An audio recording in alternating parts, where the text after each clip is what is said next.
you now over to the White House. President Biden is making new remarks on the war in Israel. Let's listen. Why I'm a little late and what we're doing. I want to speak a little bit about what's going on in Israel right now. We continue to monitor the situation in Israel very closely, and the Vice President and I and the Buckle My security team spoke with the Prime Minister Netanyahu again this morning, and I'll be speaking about this afternoon during my meeting with the Jewish American leaders. This attack has brought to the surface the painful memories and scars left by a millennia of anti-Semitism and genocide against the Jewish people. And this moment, we have to be crystal clear. There is no justification for terrorism, no excuse, and the type of terrorism that was exhibited here was just beyond the pale, beyond the pale. As I said yesterday, my commitment to Israel's security and the safety of the Jewish people is unshakable. The United States has Israel's back, and we're going to be working on this all through today and beyond. But again, I apologize for keeping you waiting. Thank you, Becky, for that introduction and for sharing your story. That's familiar to so many The president's families. going to continue speaking about junk fees, but right now we want to get more on the White House response to the conflict, and we are joined by CBS News senior White House correspondent Weijia Jiang. Weijia, the president made some of his strongest statements against the war in Israel on Tuesday. What is the White House doing to try and ensure that any Americans who are there or those American hostages that Holly was talking about are able to come home safely? Well, it is a difficult situation because, one source here told me it's not like they can dial up a switchboard and know exactly where these Americans are.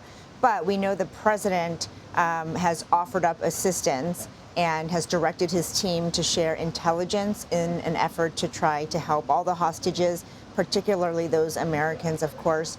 And we do expect that a official who has expertise in hostage affairs will be traveling with Secretary of State Antony Blinken, or will go at another point sometime soon there to Israel to assist. And there are other people standing by ready to be deployed as well. But this really is going to be an effort by not only the U.S., of course, but with Israel to try and garner as much information as they can to get Americans out, presuming that they can locate the Americans first. But the president did say that this was his greatest priority, was to bring all Americans home. But guys, at this point, we don't even have an exact number of how many hostages are Americans. We only know, as of yesterday, the National Security Advisor, Jake Sullivan, said that 20 Americans are missing, and that number could change at any moment. They are relying heavily on American families being in contact with them, saying, we can't find our loved ones, and then going from there. And so this is rapidly developing. And just this morning, the spokesperson for the State Department said that the number of Americans killed is expected to rise as well. We watched those numbers rise from Saturday to yesterday to now, over 2,000 people on both sides.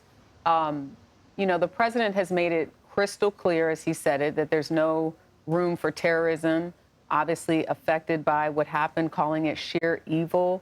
Do we know, outside of the intelligence that's provided beyond the posturing from the Mediterranean Sea, if there's any discussions happening right now about actually putting boots on the ground in Israel from the United States perspective?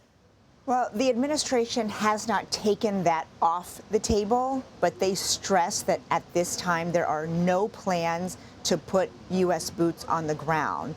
There is, of course, a caveat, which is that the situation could change, and so would their intentions. And that is why those words are used so carefully, that we do not intend at this time to send any U.S. troops there.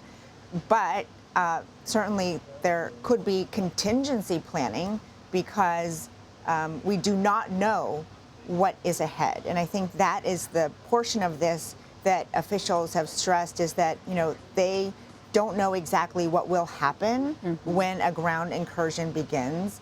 And they don't know how difficult it will be to remove civilians from Gaza, including Americans, although we don't know exactly how many U.S. citizens are living there. And so there's so many external factors right now that could change the state of play. But as of right now, the president himself, has said that there are no plans to send in U.S. troops to help fight. All right, Weijia, thank you. Sure.